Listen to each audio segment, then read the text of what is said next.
When we first saw the red glow of Gotham's skyline and Matt Reeves, the Batman, we knew we weren't getting the usual Capan-Cal formula. This wasn't superhero storytelling as we'd come to expect. It was darker, more grounded, and more emotionally complex, a murder mystery drenched in rain, fear, and a brooding young Bruce Wayne, still lost in grief. So naturally, when Part 2 was announced, fans lit up with speculation. Would we face the Joker as the main villain? Would Hush or the Court of Owls step from the shadows? Was Gotham about to unravel completely in the kind of cinematic chaos only Batman stories could deliver? The theories came in fast. The teasers were dissected frame by frame. But when the first teaser for the Batman Part 2 dropped, what we got instead wasn't chaos or a villain reveal or even a classic superhero moment.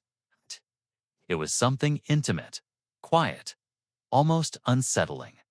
Because instead of offering us a look at the next threat Batman would face, it showed us a deeper wound.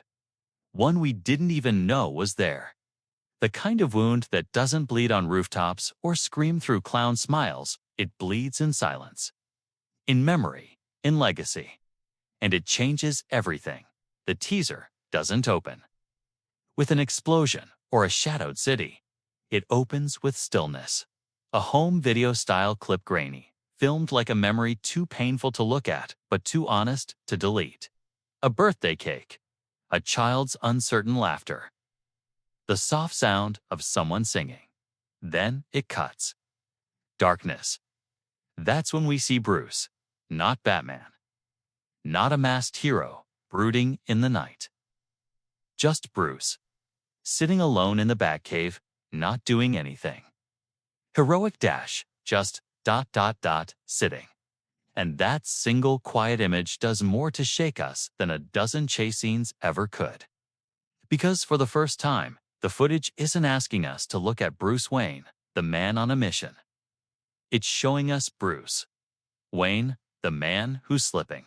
The voice we hear next belongs to Alfred, not commanding, not advising, but trembling slightly, as if breaking for the first time. You can't hold this city together if you're falling apart. That line lingers. It echoes through the rest of the minutes that follow. Because this isn't just a sequel about Gotham's condition. It's a sequel about Bruce's dot. As the teaser continues, it becomes clear that something has changed. This isn't the beginning of a hero's next chapter. It's the continuation of a man's unraveling. We hear far more lines about family. Grief, silence, emptiness. Things most superhero films race past in favor of spectacle. Instead, Reeves drops us even deeper into the psychology of his Batman. There are scenes of Bruce at Wayne Manor, not in action, not fighting crime, but walking through dark corridors like a ghost. There's dust on the table, portraits covered. A family photo is shattered on the floor. We see reenactments of hospital rooms, records being opened, a funeral with no mourners. These are fragments, hints, but they're enough to build a larger picture than most of us were prepared for. Whatever Bruce is searching for, it's not about the Riddler or Joker or vengeance. It's something much more personal. Something buried in the legacy of the Waynes themselves. And then comes the photograph, just a couple of seconds on screen. An old, weathered black and white photo in Bruce's hands. It's almost too blurry to make out, but what's visible changes everything. Two men in military uniforms shaking hands. One is clearly a younger Thomas Wayne. The other, unknown. But between them, there's a child. Someone, not Bruce. Someone else, and that's all it takes. Within days, fans start pulling theories together. There's talk of a secret sibling, a child left behind. A conspiracy tied to war, to corruption, maybe to mental illness or experiments. Suddenly, all the big cinematic questions about the next villain are replaced by something more haunting. What if Bruce Wayne was never told the truth? What if part of his legacy has been erased, or worse, lied about? Matt Reeves has said this version of Batman is built on the idea of someone searching for meaning. So what happens when the meaning you cling to for your sense of justice, morality, even your identical lapses? That question becomes the heart of Part 2, and it's clear Bruce may not be facing a supervillain this time. He might be facing something nobody can punch. Truth. There's something devastating in how this teaser treats Batman not as a solution, but as a symptom. Bruce didn't become Batman because he wanted to bring light to the world. He became Batman because he couldn't live in the dark alone anymore. He became Batman to build order out of emotional chaos. The anger, the pain, the helplessness. He wrapped it all in that emblem on his chest. But now, that armor isn't working. We see it in how worn it looks. The Batsuit, once sleek and intimidating, is now scuffed, torn at the shoulder. Bruce wears it like a burden.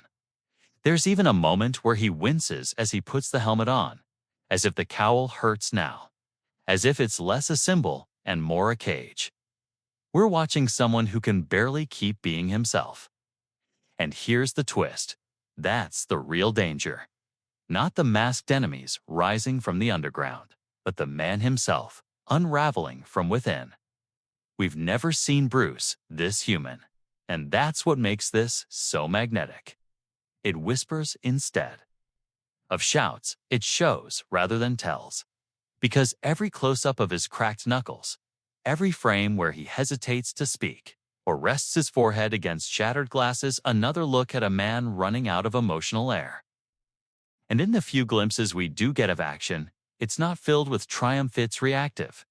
We see Bruce lean against a wall in an alley, breathing hard, blood dripping from his nose. Not heroic, just trying to stand up again. It's a kind of moment where you're reminded that under the symbol, under the KPs, still someone trying to survive. There's a beautiful brutality in that. Real heroism lives there, in the quiet effort to keep going when everything inside you says, stop. One of the most gripping scenes in the teaser is brief. Bruce walks slowly through what looks like an old wing of Arkham Asylum. A flickering light reveals writings on the wall. But these aren't from inmates, they're from someone else. They're in chalk, almost childlike. Messages like, I miss her too, and they never told me I mattered, written over old peeling murals. As he walks down the hall, we see him stop at a door. He rests his hand on it. And for a moment, just a second, he whispers, Brother. We don't see who or what is in the room. The scene cuts away before answers come. At that moment, flips everything. Is it real? Is it guilt? Is this new reveal part of his family's hidden past? Was he always looking for vengeance in others because he never had peace with himself? The trailer never confirms. It only raises questions. And that is its genius. We're used to trailers giving us answers. The tease of a villain's silhouette, a new costume, a bigger vehicle. But the Batman Part 2 refuses to play by those rules. This tease is built like memory. Unclear, emotional, scattered, but personal. It touches you in the way old photographs and whispered apologies do. And by the time it ends, we're not wondering which villain Bruce will fight. We're wondering if Bruce can even survive whatever truth is about to be uncovered. The final scene shows him walking away from the bat signal. Not toward it, away, first. He takes off the cowl in the rain, sets it down. Not in the cave, like a weapon being stored, but in public, like something being left behind. As if Batman, for the first time, might no longer be the answer. And that's when the last line of the teaser plays. A voiceover from Alfred once again. If you disappear into the mask, there may be nothing left when you take it off. The screen cuts to black dot and just two words echo in stylized text across the screen. The question? No release date, no villain reveal. Just that phrase. And now, the fanbase is shaken with one collective thought. What does it mean? Maybe it's thematic. Maybe it's literal. Maybe the question refers to the existential pain Bruce carries. Or maybe it's also the name of a lesser-known DC character fated to appear. But in the end, the most important question isn't about who's fighting who. It's one Bruce has never truly answered. Who is he without the mask? And are we about to find out? This isn't what we expected. It's something far more powerful. A story about identity, legacy, and emotional survival in a world where wearing a mask doesn't just hide who you are, it keeps you from remembering it. What Matt Reeves is doing isn't just redefining Batman again. He's rebuilding Bruce Wayne from the inside out. Not as a savior, not as a shadow, but as a man in pain, finally brave enough to ask who he really is. And in this kind of story, the greatest twist isn't discovering your enemy. It's realizing it might have always been you